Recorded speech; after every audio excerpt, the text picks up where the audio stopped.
fort! Merde! Plus fort! Plus long! Merde! Plus long! Merde! Plus long! Plus long! Plus fort! Merde! Ah mais Nantais, force à vous, voilà ce qui vous attend là dans les prochaines semaines, prochains mois. Plus fort!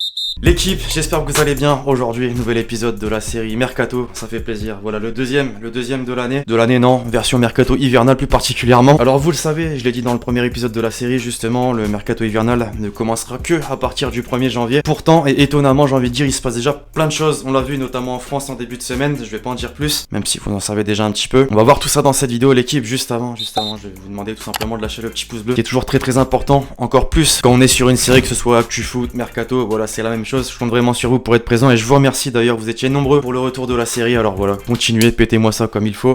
On entre dans le vif du sujet, désormais l'équipe en France pour commencer aujourd'hui avec le Paris Saint-Germain. La trêve hivernale a commencé, le mercato approche à grands pas et ça bouge déjà énormément dans la capitale. La grosse info de la semaine, vous le savez, les amis, concerne Thomas Tuchel. Il a été limogé de son poste d'entraîneur à 6 mois de la fin de son contrat. Une véritable bombe malgré un début de saison compliqué marqué par une non-préparation, des blessures, une relation tendue avec Leonardo et j'en passe. Il reste et restera malgré tout le premier à avoir amené le PSG en finale de la Ligue des Champions. D'ailleurs, mes Parisiens, si vous devez retenir principalement une chose de lui depuis son arrivée en 2018, ce serait quoi? Maintenant, les amis, l'aventure continue, l'objectif est toujours le même. Son prochain successeur va tenter de faire mieux. Justement, à l'heure où je tourne cette vidéo, rien n'est officiel. Cependant, son nom a circulé un peu partout dans les médias. Maurizio Pochettino devrait prendre le relais. L'ancien entraîneur des Spurs aurait été choisi par la direction parisienne. Évidemment, il y a toujours de l'emballement autour des prochaines arrivées potentielles. En Italie, par exemple, Tuttosport estime que le coach argentin peut jouer un rôle dans les dossiers Dybala, qui n'a toujours pas prolongé son contrat avec la Juve, et Eriksen, qui connaît bien sûr Pochettino et qui n'entre plus dans les plans d'Antonio Conte du côté de l'Inter. D'ailleurs,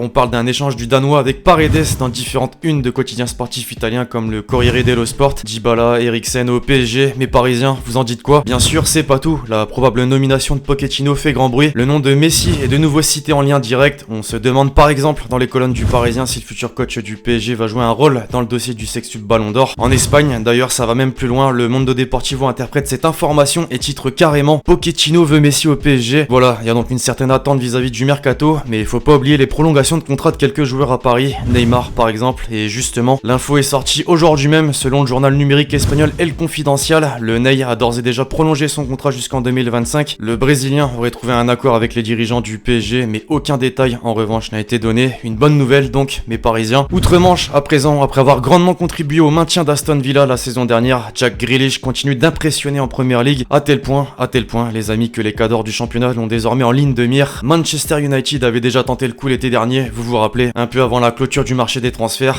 Néanmoins, les Red Devils se sont toujours intéressés. Manchester City, pareil, porte un réel intérêt. Guardiola serait fan du joueur et les 110 millions d'euros réclamés pour son départ ne le refroidiraient même pas. C'est pas tout. D'après les informations du Mirror, Liverpool est aussi de la partie, notamment après les récentes déclarations de Mo Salah dans les colonnes du quotidien espagnol AS, parmi lesquelles, les amis, il a fait comprendre qu'il pense de plus en plus à un départ au vu de sa situation actuelle. On avait d'ailleurs abordé le sujet brièvement dans le dernier épisode de la série. En parlant de probable départ, justement, il devrait y en avoir du côté de Chelsea. L'été dernier, vous le savez, les Blues ont beaucoup investi sur le marché des transferts et donc on veut renflouer les caisses. Selon les informations du Sun et de Sky Sport, 7 joueurs vont être placés sur la liste des transferts. Marcos Alonso, Danny Drinkwater, Ross Barkley, Jorginho, Andreas Christensen, Victor Moses et Antonio Rudiger.